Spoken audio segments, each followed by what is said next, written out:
Boa noite! Estamos aqui com a Mayara Nunes. A gente veio nesse bate-papo aqui com ela. Ela é mestra em psicologia clínica, ela é especialista em terapia comportamental e ela está aqui com a gente para ajudar aí a esclarecer algumas dúvidas que eu, como mãe, estou tendo nessa fase da minha vida. A gente vai esperar um pouquinho para o pessoal começar a entrar, para para mais gente ter acesso também a essa live, e para a gente poder esclarecer aí alguns pontos, algumas coisas. Só assim, como tem pessoas que estão entrando novas no meu Instagram, que estão conhecendo agora, ganhei a divulgação aí de algumas colegas minhas também, muito obrigada, gente. Então, só para vocês me conhecerem um pouquinho. Então, eu sou Karina Romano Bonato, sou psicóloga clínica também. Eu tenho formação pela PUC, em 2011, junto com a Mai. Sou terapeuta MDR, uso também a técnica do EFT. Tenho algumas terapias holísticas aí que eu uso junto com, no meu trabalho. Mas agora, além dos papéis que eu já assumia antes, de filha, de irmã, de cunhada, de tia, de esposa, agora eu tô assumindo também o papel de mãe e tudo isso está sendo muito novo para mim. E como isso está sendo novo, eu gosto muito de estudar e busquei estudar um pouquinho mais sobre o desenvolvimento infantil. Estudar não, na verdade, eu tô conversando um pouquinho mais com as mães e tenho visto a dificuldade delas também. E aí eu convidei a Mai, a Mayara, para estar aqui com a gente e para esclarecer aí um pouquinho, que eu sou muito leiga nisso, mas, eu, assim, sempre trabalhei com crianças também, mas não é o meu foco, meu foco é mais de adolescentes para adulto. Então, assim, as dificuldades assim, que eu tô tendo, conversei com algumas mães aí durante essa semana também, e elas relataram aí pra mim assim, que quando a gente se torna mãe, parece que dá um estralo, e assim, meu Deus, tudo que eu fizer vai refletir no comportamento dela, no caso dela, meu, que é minha filha, Então assim, o que eu faço, pra onde eu vou, tá certo, tá errado, só pra você ter ideia como as coisas funcionam. No dia que ela nasceu, na primeira manhã, ali, na primeira noite que a gente passou junto, a enfermeira chegou pra mim e falou: e aí, mãe, como foi a primeira noite, como foi a madrugada, você amamentou a primeira troca de fralda? Eu olhei, tinha que fazer? Então, assim, coitado, acabou, ela dormiu a noite inteira, eu achei aquilo fantástico, maravilhoso, e eu que boazinha! Eu dormi também. Então, assim, e com isso eu comecei a perceber o quanto eu estava despreparada para esse mundo, porque por mais que a gente leia, por mais que a gente estude, a prática acaba sendo bem diferente. Sim. Então, assim, aí eu queria, assim, de você um pouquinho, o que você trabalha no consultório com crianças, você trabalha aqui em Apucarana, Isso. Também. Então, conta aí um pouquinho da tua experiência aí pra gente, conta um pouquinho da tua história até a gente, esperar aí mais pessoas entrarem um pouquinho, que tem bastante gente já acessando. Saudades, a Karine! A turma de 2011 também. Bem isso. Legal. Então, assim, enquanto eles vão entrando ali, explica um pouquinho pra gente do teu trabalho, como que funciona, porque assim, a psicologia ela tem várias abordagens, Então, como eu falei, eu não tenho uma específica que eu siga, Mas assim, você tem. Então é isso que eu queria aprofundar, nessa terapia comportamental, na psicologia clínica, como que você trabalha com isso. Perfeito. Então, primeiro agradeço o convite. Obrigada. Fiquei muito honrada, muito feliz com o convite. Na verdade, faz alguns dias já, que a gente está conversando, que a gente está se organizando nos horários pra gente conseguir fazer essa live. E eu vejo que é super importante, é um tema que, na verdade, pouco se diz sobre a realidade. Então, o que eu vejo? Na verdade, a minha atuação na clínica, ela tá bem voltada para atuação infantil. Embora eu também atenda adolescentes, eu atendo adultos, mas a minha maior demanda acaba sendo as crianças. Então, assim, e evidentemente, a forma como eu trabalho, não tem como eu desvincular o atendimento da criança dos pais. Então, eu sempre costumo dizer que quando eu atendo a criança, isso envolve também os pais. Então, no mínimo um tripé, que é com a criança, com a família e com a escola. Então, não tem como separar a criança somente no consultório por 50 minutos, 1 hora na semana, né? Então, esse trabalho precisa ser em conjunto. E nessa experiência, atendendo crianças, fazendo os atendimentos também com os pais, é algo bem interessante porque a gente vai vendo na prática como são as situações. E embora eu não seja mãe, né, ainda, é algo que a gente vai percebendo que não é uma realidade fácil. Claro que, né, quem passa por essa situação, assim como você está passando, tem mais critérios, tem mais experiência para dizer a respeito. Isso que minha filha só tem 4 meses, tá, gente? Eu tô no comecinho, ainda tá, tem muita coisa pra vir. Mas querendo ou não, é uma situação que eu sempre costumo dizer, mas você não é mãe. Algumas pessoas usam esse argumento, né? Você não é mãe, você não sabe como é. E eu costumo sempre dizer, eu tenho 2 sobrinhas que eu convivo diariamente. Claro que é uma relação muito diferente, porque, né, pai e mãe estão diariamente com a criança. E tia, o lado bom é porque você pode devolver. Toma que o filho é teu, exatamente, olha, agora eu não quero mais ficar. Mas nós da psicologia, a gente sabe que a gente não precisa necessariamente passar pela experiência pra gente ter conhecimento sobre aquilo. Ajuda, auxilia, com certeza. Mas é algo que a gente, se a gente precisasse vivenciar pra gente conseguir tratar, a gente precisaria utilizar de drogas para tratar dependentes químicos. Então, não necessariamente a gente precisa ter essa relação. Ajuda, mas não é critério para atuação. Então, o que eu mais vejo hoje na clínica é algo que são pais que não sabem como lidar com os comportamentos dos filhos. E isso inclui desde o início, a maternidade, ali enquanto bebês, até mesmo na primeira infância, na segunda infância, início da adolescência e assim vai. Então, eu sempre costumo dizer que para nós atuarmos profissionalmente, a gente precisa estudar. A gente precisa não apenas ter o diploma, né? A gente tem o diploma não quer dizer nada, então a gente precisa se aprofundar, a gente precisa buscar conhecimento, sempre se atualizando. E infelizmente, como pai e como mãe, não tem nenhuma exigência. Não. Então você não precisa fazer nenhum curso. Não vem manual de instrução não, gente, só pra contar. Não vem manual de instrução, cada criança é de um jeito, né? Então eu sempre costumo dizer pros pais que você não tem como saber como agir, né? Eu, pela minha profissão, eu estudo e eu sei como lidar com os comportamentos, né? Analisar os comportamentos de um modo geral. E a partir disso, eu vejo que não existe formação, né? Você não precisa, olha, para você se tornar mãe, para você se tornar pai, você tem que fazer esse curso básico de entender, por exemplo, na idade da Ana, né? Você tem que entender básico, como trocar, como que é a rotina. Não tem. Tem que saber que o filho precisa mamar na primeira noite. Então, você tem que trocar acordar fralda. a criança. E aí o que acontece? Vem o sentimento de culpa, né? Eu imagino que a partir do momento que a Ana Laura só tem 4 meses, né? Vai fazer 5. Mas o sentimento de culpa já deve existir. Já senti mesmo.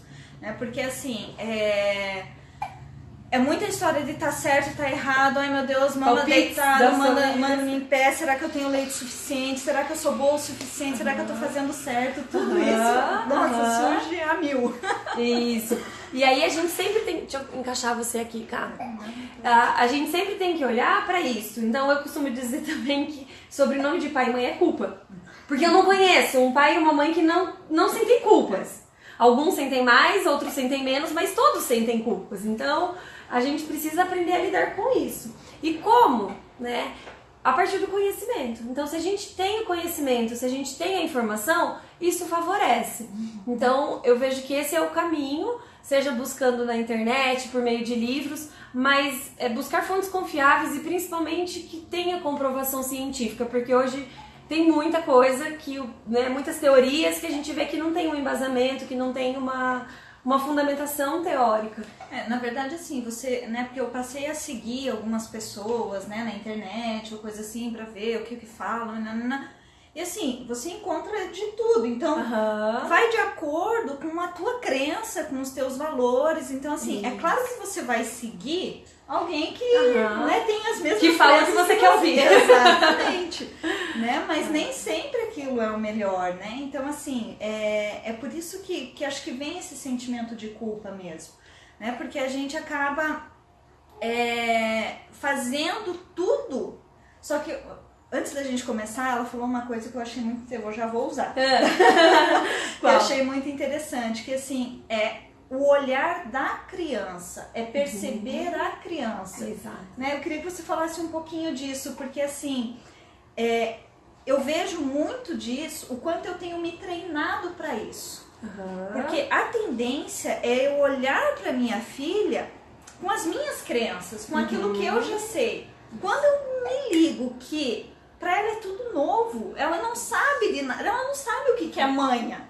Ela não sabe, eu tá chorando de manha. Tá, mas a criança, ela tem 4 meses, Karina, ela não sabe que isso é manha. Exato. Quem sabe que isso é manha é você. Você que dá esse nome a isso, sabe? Então, conta um pouquinho pra gente como que é. E isso, na verdade, a gente tá falando de um bebê, né? Que ele tá descobrindo o mundo. Mas eu percebo muito que depois de uma certa idade, ali com 2, 3 anos, alguns pais passam a considerar a criança que ela já deveria saber das regras sociais, que ela já deveria saber como se comportar, o que é esperado para ela e o que não é. Então isso acaba sendo uma situação um pouco difícil, porque a criança muitas vezes nem passou por aquela experiência, ela não sabe o que os adultos, o que as pessoas esperam dela. Então o nosso papel vem justamente nesse encontro, de se colocar como uma criança daquela idade. Né? E o quanto muitas vezes eu percebo que nós adultos cortamos as crianças e deixamos, inibimos, interrompemos a oportunidade dela vivenciar algo que muitas vezes é importante ela passar para ela aprender por conta própria o que o pai e a mãe estavam querendo dizer. Então, por exemplo, uma situação que eu sempre uso para ilustrar no consultório é quando uma criança, por exemplo, está numa muretinha assim, e os pais, não sobe, não, você vai cair, não faz isso. Então assim, primeiro, a criança tem um risco de cair? Tem. Ela vai se machucar, ela vai se ferir gravemente? Se for, interrompe e tira. Porque você é o adulto da situação e você sabe, você não vai ficar falando, dialogando com uma criança que não tem noção do que está realizando. Se ela não tem chance, o máximo que vai acontecer é um ralado, é um machucado, um hematoma, deixa ela passar por aquilo. Deixa ela passar, porque pode ser que ela não caia, pode ser que ela consiga atravessar a mureta até o outro lado sem cair. Porque aí, sem querer, a gente já acaba criando limitações na criança. Isso, né? de que você vai cair, de que ela não é capaz, né? E pode ser que ela seja capaz. Por outro lado, se ela cair, ela aprendeu, né? Então ela vai aprender pela experiência. E não porque a pai e a mãe disseram para ela não fazer. Então vai ser mais importante, vai ter um desenvolvimento melhor aquela criança que sabe, opa, meu pai pediu para eu não ir ali, eu fui e não deu certo. Então das próximas vezes, eu acredito que, né, ela já percebe a relação, que o que o meu pai diz, eu preciso ficar atento. Então é mais interessante do que ela não vivenciar, ela vai passar por aquela situação e muitas vezes de repente não é nem não viver, né, a situação, mas bom, pai, o que você acha disso? Mãe, o que você... Né, assim, eu vou fazer tal coisa. O pai e a mãe já falam, não, isso aí não vai ser legal. Isso. E aí a criança já liga o alerta. Porque querendo ou não, isso influencia, né? A gente tá falando de um início, de uma infância. Opa, tá o telefone tocando. Pode desligar, Michel, por favor, porque esse telefone nosso assistente. Isso, a gente tem um assistente aqui. Pode atender e desligar. Porque no máximo, ou é uma operadora fazendo propaganda, ou é a sogra ligando nesse horário. Mas se a gente não atende, ela liga no celular. Então assim, só voltando, é importante que a criança passe pela experiência. E claro que em algumas situações a gente jamais vai deixar a criança passar pela experiência. Você não vai deixar a criança atravessar uma rua de movimento com trânsito para ela aprender, ó, viu? Eu falei que era para esperar. Sim. Porque a chance de dar errado é muito grande e ela vai ser muito prejudicada. Sim. Mas de pequenas situações, para a criança começar a perceber que, inclusive, o que os pais dizem faz sentido. E muitas vezes, ó, eu estou dizendo que você pode cair. Você quer tentar? Né? Então a criança que vai assumir o risco, exatamente. Então você já vai até preparando ela de que pode ser que ela não caia, pode ser que ela não se machuque, pode ser que ela tenha sucesso. Então antes da gente falar que ela vai ter um fracasso, que não vai dar certo, vamos deixar ela vivenciar, porque ao mesmo tempo a gente tem uma geração de crianças que não se arriscam e que não tentam, que não persistem, né? Isso é verdade. Então é uma das características que eu trabalho muito com as minhas crianças, com os meus pacientes, é a questão da persistência. Então, não consigo. Não consegue colocar meia. Tá, mas na verdade não é que não consegue. Ela quer que alguém faça por ela, né? Dependendo da idade, evidentemente. Então, assim, você não consegue ou você vai tentar? Então, trabalhar muito as tentativas da criança. Olha, você tentou, então você conseguiu, que legal, né? Você consegue quando você tenta. Se você não tenta, você não vai conseguir. Então é importante a gente trabalhar essa questão da persistência, que é uma geração que não tem. Então eles estão numa tela, num celular, num iPad, num tablet, jogos, qualquer jogos. Não estão conseguindo, eles apertam uma tecla, acabou o problema. Tá resolvido. E aí tem uma cartela de opções ainda, de quantos jogos que quiser. Então aquele eu não estava conseguindo, vou mudar. Nós tínhamos um videogame para todos os irmãos. E, não tô conseguindo, então tenta você, né? A gente ia revisando, a gente compartilhava as experiências e hoje as crianças estão cada vez mais individuais. E tinha essa história também de se reunir pra jogar, né? Porque não era todo mundo que tinha o videogame. Não, vinha os vizinhos, os primos, todo mundo, exatamente. A socialização era maior, né? Isso. E que aí entra, querendo ou não, que eu vejo que os pais, né, falando de maternidade, eu acho que a gente não pode excluir a paternidade também, né? Exatamente. Porque é um tema super importante. Quanto os pais... Mayara, eu não consigo brincar com meu filho. Não tenho tempo. Então, uma das origens da culpa que eu vejo vem pela dificuldade teve uma rotina intensa de trabalho, eu não consigo brincar. E aí eu pergunto, seu pai e sua mãe brincavam com você? Filho, vamos sentar e vamos brincar? Não brincavam. Só que naquela época você tinha rua, você tinha vizinhos, você tinha irmãos, você tinha primos. Sim. A criança brincava. Então, por isso que hoje, querendo ou não, é uma geração que a gente acaba exigindo mais dos pais. Porque criança precisa brincar. É a relação onde a criança vai desenvolvendo a autonomia, a maturidade dela. Então a gente precisa desses momentos. Como a gente não tem tantos recursos, né, de opções de crianças, né, quando tem, você percebe que a criança tem mais facilidade, então acaba sendo para os pais esse momento. Gente, se vocês quiserem ir mandando perguntas aí pra gente, né? Por favor, fiquem à vontade, tá? A gente tá aqui à disposição, né? No que for possível aí que a gente souber, a gente vai respondendo. E assim, Mai, uma das coisas também que eu penso muito é assim, quando que eu preciso ser mais assertiva, quando assim eu posso dar a escolha para a criança, sabe? Porque assim é tão difícil a gente conseguir o equilíbrio disso. Perfeito. Né? Que uma ajuda, por favor. Isso é importante, porque a gente sempre costuma dizer, né? A gente trabalha, a gente estuda muito que a criança precisa ser direcionada, né? Crianças algumas coisas elas não podem escolher e outras coisas elas devem aprender a escolher, né? Então é uma dúvida bem frequente também. E aí, o que eu faço? Então eu sempre costumo dizer que se é algo que a criança precisa fazer, você não dá a opção. Então, por exemplo, você quer tomar banho? Ela não tem essa opção. Ela precisa tomar banho. Mas você pode dar opções. Por exemplo, você quer tomar banho agora ou quando acabar o seu desenho? Ela pode escolher um momento. Mas evidentemente, depois, a partir do momento que a gente dá essa opção, a gente também precisa cobrar. Acabou o desenho? Pronto. Né? Porque essa situação combinado daí, né? Isso, porque a criança precisa aprender que algumas coisas ela pode escolher e outras coisas não. O que é super importante, do que é do mundo adulto, que a criança não tem noção da importância, da relevância daquilo, não é algo que a criança pode escolher. Então, por exemplo, já tive mães me questionando, Mayara, ela queria estudar na outra escola porque a prima estuda na escola. né? Então a criança estudando numa escola particular e a prima estuda numa escola municipal e ela queria porque queria ir para a escola da prima.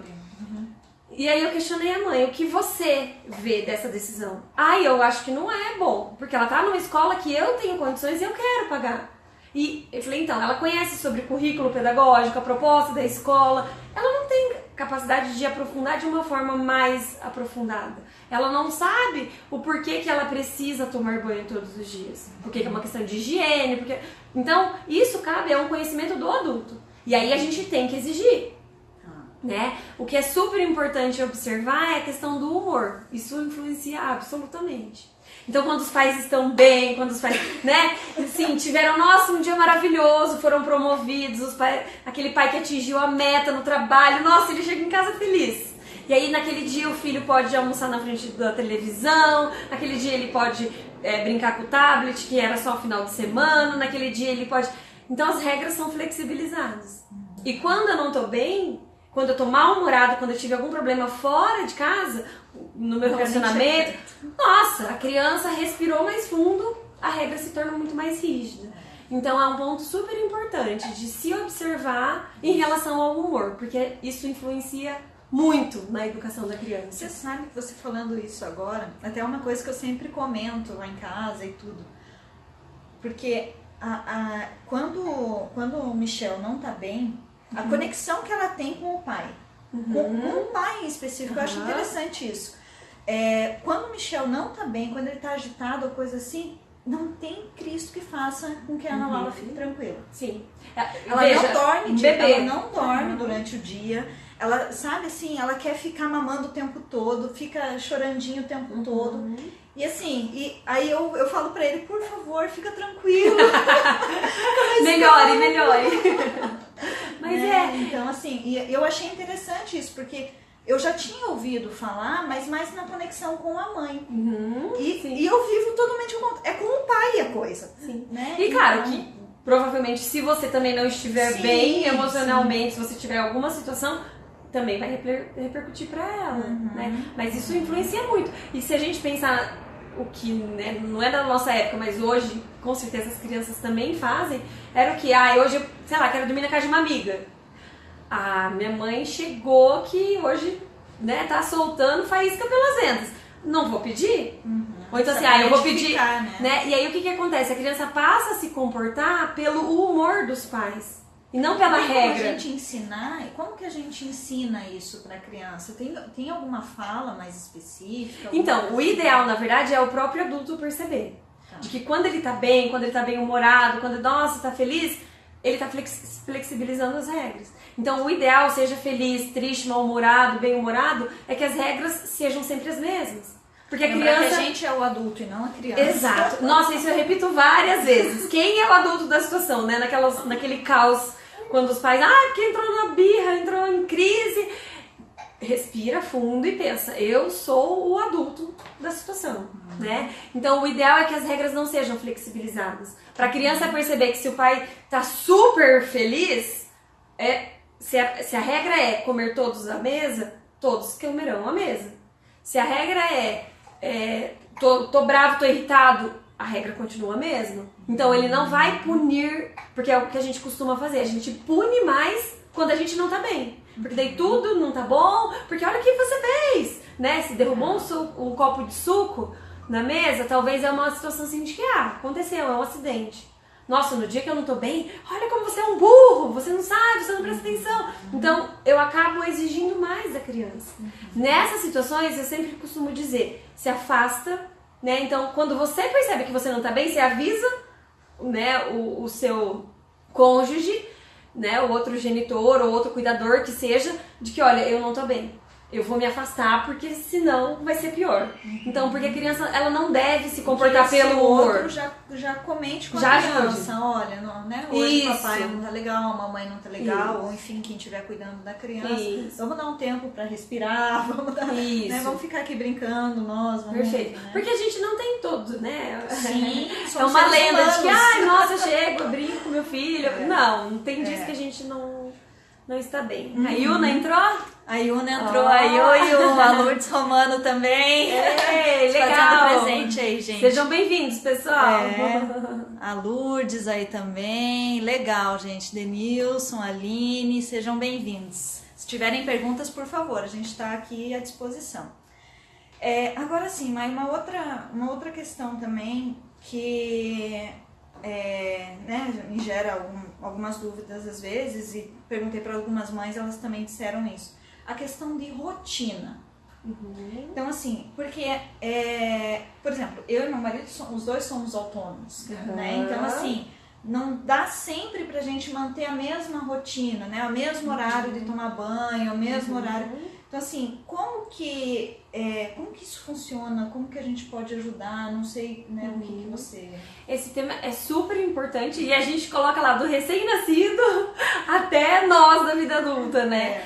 Porque a gente precisa de rotina. E nós temos rotina. Pode falar assim, não tem rotina. Que horas que você almoça? Você almoça um dia às 10, você almoça outro dia ao meio-dia, agora eu almocei às 4 da tarde? Pode variar, mas tem um intervalo ali de 1 hora entre uma refeição ou outra. Então todos nós precisamos de rotina por uma questão até de organização do corpo, né? Uma organização do próprio corpo biologicamente e por uma questão de economia de energia, vamos assim dizer. Então, em relação aos bebês, tem um livro que eu gosto muito que aborda sobre esse assunto e outros assuntos, que se chama Encantadora de Bebês. Não sei se você conhece. Já ouvi falar, mas confesso que não li ainda. Não? Tá, é bem interessante. Porque assim, para os bebês, evidentemente que eles estão numa fase de adaptação, eles estão conhecendo o mundo, né? E aí, claro, tem várias teorias, né, das mais diversas, desde a livre demanda ou a amamentação, né, regulada, os horários, mas de um modo geral, em relação aos bebês, o que eles colocam? Não é a questão do horário, mas a sequência de atividades, vamos assim dizer. Então, por exemplo, se você... eles chamam de easy, né, que em inglês seria o E, o A, S, Y, que seria... O E é o comer. Então, você alimentou o bebê. Depois que você alimentou, você faz uma brincadeira, né? O A seria atividades. Então você brinca, né? Usa algum recurso, claro, dependendo da idade, o bebê nem fica acordado. Depois a criança dorme e aí o Y, né? O S seria o sleeping e o Y é o you, é tempo pra você. Então se você vai nessa rotina, nessa sequência, não está relacionado necessariamente a horários, então sempre naquele horário, mas está relacionado à sequência de atividades. Isso é legal. Rotina não está associada a horário. Isso, né? Para bebês não necessariamente, porque eles estão, né, o corpo está em desenvolvimento ainda, né? Muitos acabam trocando o dia pela noite, e aí qual é o objetivo? É a sequência das atividades. Então a criança está chorando, se você tem essa rotina, você percebe, poxa, comida não é, porque ela já se alimentou. Pode ser a fralda, né? Então a troca de fralda, essas coisas entraria como uma atividade. É sono? Opa, não dormiu. Então fica mais fácil para você identificar, é cólica. Se você tiver uma sequência de atividades que você costuma fazer, e principalmente o tempo para mãe, né? Que é outro assunto que existe. Tem. Então assim, o tempo que a criança dorme, ela costuma dizer que é um tempo pra mãe, fazer dormir, que seja, né? Tomar um banho, conseguir ali interagir. Então isso é importante, é necessário. Com crianças maiores, eu vejo que assim, muitas vezes acaba não tendo noção de tempo, qual que é o, né? 9 horas acorda, 10 horas faz isso. Eu utilizo muito o recurso visual. Então a criança, ela não tem noção se hoje é domingo, se hoje é segunda, né? Dependendo da idade, ela não tem noção de tempo ainda, mas a gente trabalha com uma agenda visual. Então ela vai vendo o que ela tem que fazer, acordou, principalmente para trabalhar a autonomia. Então, por exemplo, a partir dos 5 anos, você trabalha uma autonomia para a criança acordar, daí ela vai e se troca, aí ela toma café da manhã, ela escova os dentes, então ela vê o que ela tem. Ela tem o tempo livre, que daí ela pode brincar, ela pode fazer o que ela quiser. Então, ao invés de ficar, você tomou café? Né? Tomar café não, porque depende do adulto, claro. Uma criança de 5 anos não tem essa autonomia ainda. Mas assim, vai escovar os dentes, faz isso, faz aquilo. Ao invés de ficar incessante pedidos, né, que acaba gerando muitos problemas, a gente utiliza recursos visuais também. Porque daí a criança... E aí a gente pode utilizar como... Você escreve isso, aí primeiro você faz um dia com a criança, 2, e aí depois ela vai só na... Isso, na verdade, primeiro eu vejo com os pais. Tá. Então, qual é a rotina dessa família? Porque cada família tem a sua rotina. Então, a rotina dessa família é naquela sequência. Ai, Mayara, por exemplo, não arruma a cama. Eu gostaria que o meu filho passasse a arrumar a própria cama, que é algo que ele já é capaz. Então, a gente vai colocando e trabalhando as atividades do que já faz, do que é desejado, para aprimorando. Então, a criança, ela vai seguindo... E é algo, assim, muito fantástico, porque a criança passa a fazer. Ela percebe que quando ela faz... Ela tem atenção de que, nossa, ai, você conseguiu, né? E evidentemente que eu oriento os pais. Então, assim, de ter esse acompanhamento, de que, nossa, você já conseguiu. Porque a gente sai de 2 extremos. A criança que é só cobrada, ah, eu já vou, daqui a pouco. E aí, nisso, muitas vezes os pais acabam fazendo, pra evitar problema. Pra ir mais rápido. Pra ir mais rápido, então acaba trocando a criança sozinha. Uma criança que já é capaz de se trocar sozinha, acaba fazendo por ela e a autonomia vai ficando mais limitada. Então a gente consegue trabalhar a autonomia, a autoestima, a autoconfiança dessa criança, né, por recursos muito simples. Legal. Bom, tem mais alguma dúvida aí, gente? Ó, a Ariadne aí, o Cauã, que legal. Vamos lá, temos mais alguns assuntos, tem mais alguma coisa que você lembre, assim, que seja interessante a gente falar do desenvolvimento infantil? Eu vejo que, né, entrando nessa questão dos pais, que, né, desenvolvimento infantil, maternidade, paternidade, a gente fica aqui, tudo. Vamos fazer um congresso, um workshop, porque não vai voltar assunto, né? O pessoal tá ali, que bacana. Mas eu vejo, assim, um dos cuidados que é super importante a gente ter, principalmente nessa fase que você está, e que eu vejo, acompanho algumas mães, é o quanto a nossa cultura está valorizando e dando destaque para supermães. Então assim, nossa, você trabalha, você cuida da criança, você consegue cuidar da casa, do marido. Gente, isso não é legal, né? Então assim, que bom, é algo que se a gente pensar no desenvolvimento da cultura, né? Até da questão feminina, isso é importante, mas vamos parar de supervalorizar. A mulher precisa ter o tempo dela sozinha, precisa ir num salão, a mulher precisa, ela não tem que dar conta de tudo. Até e aí, porque quando a gente não dá, a gente se culpa.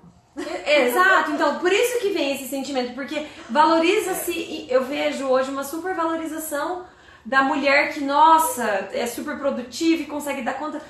Calma.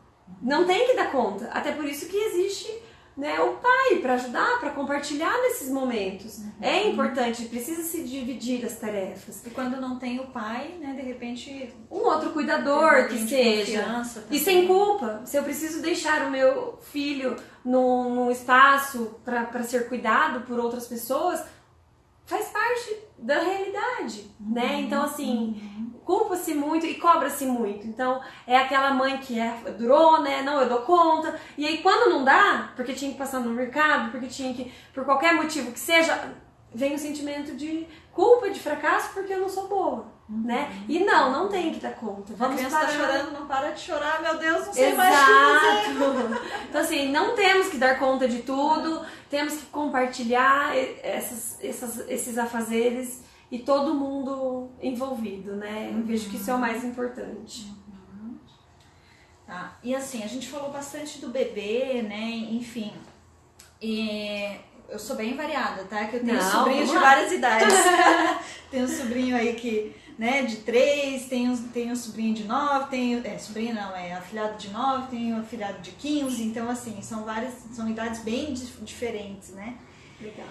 E assim, como que a gente...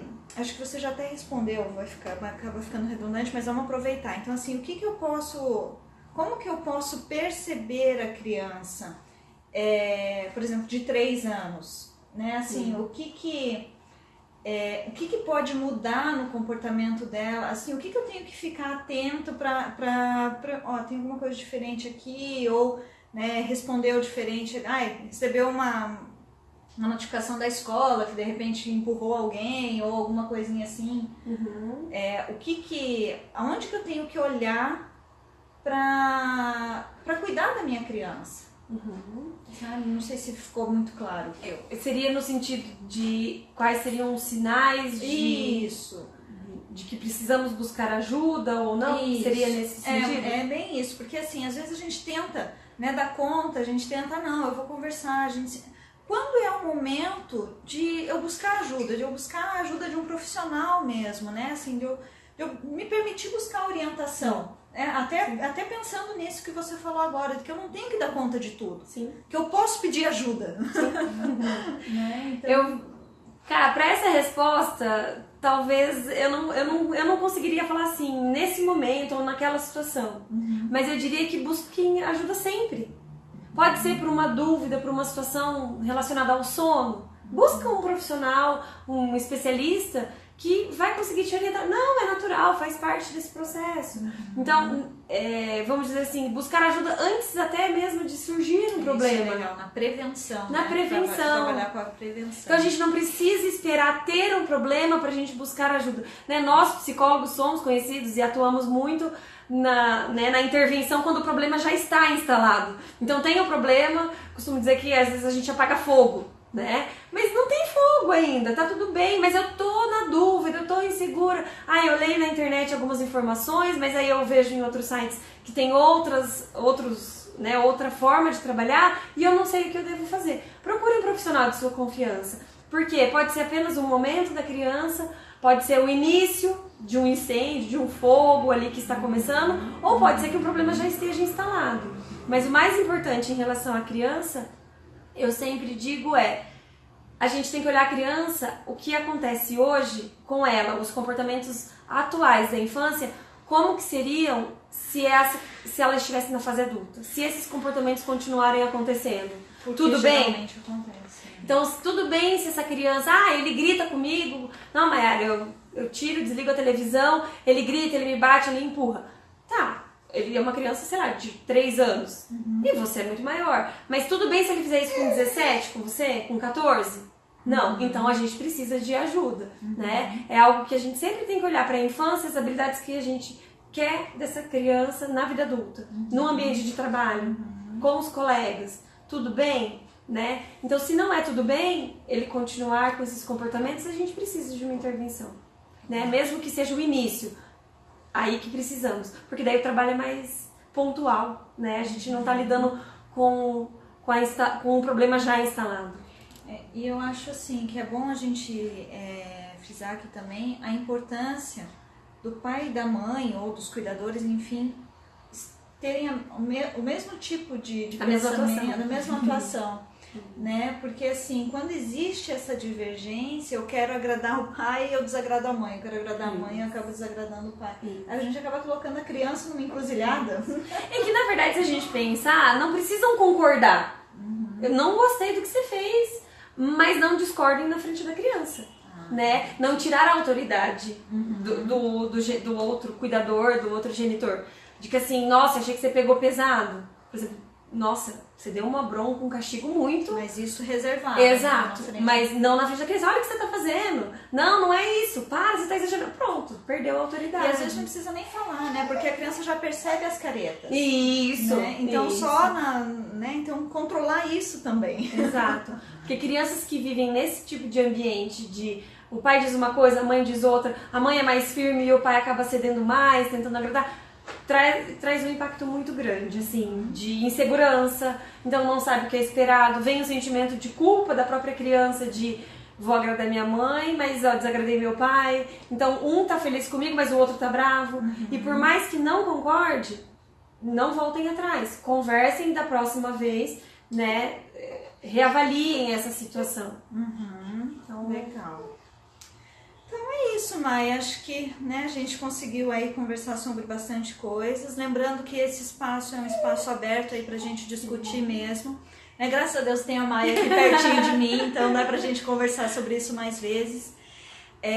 Mai, eu queria te agradecer do coração, por você ter essa disponibilidade aí com a gente. Obrigada. E assim, gente, sigam a Mai também no Instagram, Sim. Né? Sigam o trabalho dela, que é fantástico. Adoro ela como pessoa, como profissional. Eu também adoro. E no que, né, vocês precisarem, a gente puder aí tá ajudando, auxiliando vocês. Lembrando, nada do que a gente divulga aqui extingue, né, a necessidade do profissional. Então, assim, busquem um profissional de confiança e façam terapia, gente, né? Quando a gente faz terapia, isso ajuda tanto, porque em todas as fases da nossa vida, né? Sim. Então, assim... É o autoconhecimento, É o autoconhecimento, né? Exatamente. É você se conhecer o suficiente pra...